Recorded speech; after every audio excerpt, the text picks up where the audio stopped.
வணக்கங்க. இப்போ நம்ம ஒன்றும் இல்லைங்க, மழை வர மாதிரி இருந்தது. எல்லாம் இந்த ஆடை கட்டுறதுக்காக நம்ம இப்படி போயிட்டு வர கேப்பில் பூ பூத்துருச்சிங்க. இன்னும் ஒரு பூ இருக்குது, இல்லை இன்னும் 3 பூ பூத்துருச்சிங்க. இன்னும் 2 பூ இருக்குங்க. இங்கே ஒன்று இருக்குது, கீழே ஒன்று இருக்குது. அது இனிமேல் தாங்க பூக்கும். அதை நம்ம கண்டிப்பாக பூக்கும்போது கண்டிப்பாக பார்க்கலாங்க.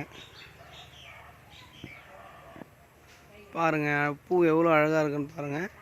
இப்போ நம்ம அடுத்த பூவையும் பூக்கிறதையும் அப்படியே பார்க்கலாங்க.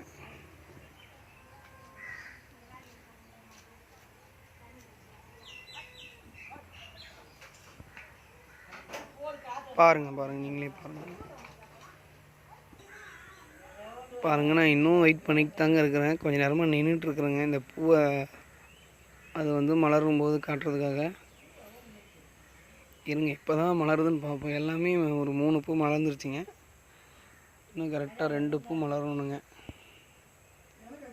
வெயிட் பண்ணிகிட்டே இருக்கிறேங்க. அதை நான் பார்ப்போங்க. இந்த பூ ரொம்ப அழகாக இருக்குங்க, பார்த்திங்கனாலே உங்களுக்கு தெரியும். வெயிட் பண்ணுங்கள்.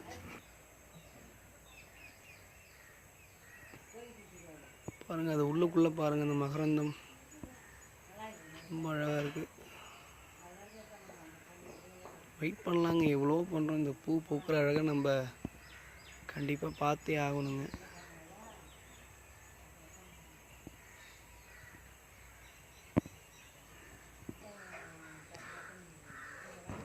ஜஸ்ட் வெயிட் பண்ணுங்க.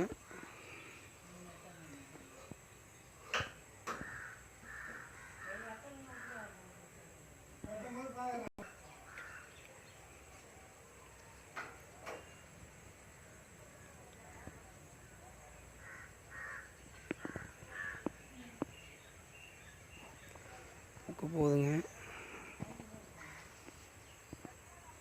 பார்த்தீங்கன்னா உங்களுக்கு தெரியும். பாருங்கள், வெயிட் பண்ணுங்கள்.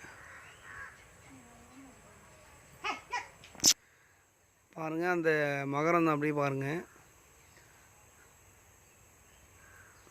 இப்போ பாருங்கள், அந்த பூ விரியுதுங்களா, கொஞ்சம் கொஞ்சமாக பூக்க ஆரம்பிக்குதுங்க. என்ன வேலையாக இருந்தாலும் பரவாயில்ல, இது நம்ம ஒரு பதிவு எடுத்து போட்டுறணும் அப்படின்னு சொல்லி விட்டு நான் இங்கேயே நின்றுட்டுருக்குறேனுங்க.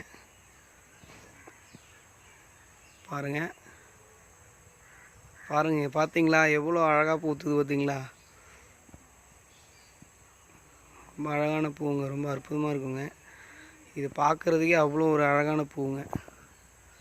பூத்துருச்சுங்க, இந்த பூ பூத்துருச்சு. இன்னும் ஒரு பூ தான் இருக்குது, அது இப்போ தான் கீழே இருக்குங்க. இது அடுத்து பூக்குங்க. இப்போ இந்த பூவெலாம் வந்து நாளைக்கு பூக்குங்க. இதெல்லாம் இப்போ தான் மொட்டை வச்சுக்கிட்டு இருக்குதுங்க. நாளைக்கு இந்த பூவெலாம் நாளைக்கு பூக்கும். பார்த்திங்களா, ரொம்ப அழகான ஒரு காட்சி நம்ம பார்த்தது. இந்த மூக்குத்தி ஆவையில் எனக்கு வந்து இதனுடைய இந்த காயும் எனக்கு ரொம்ப பிடிக்குங்க. இந்த பூவும் ரொம்ப பிடிக்கும். அவ்வளோ ஒரு அழகாக இருக்குங்க. இவ்வளோ நேரம் காத்திருந்து பார்த்ததுக்கு நன்றிங்க.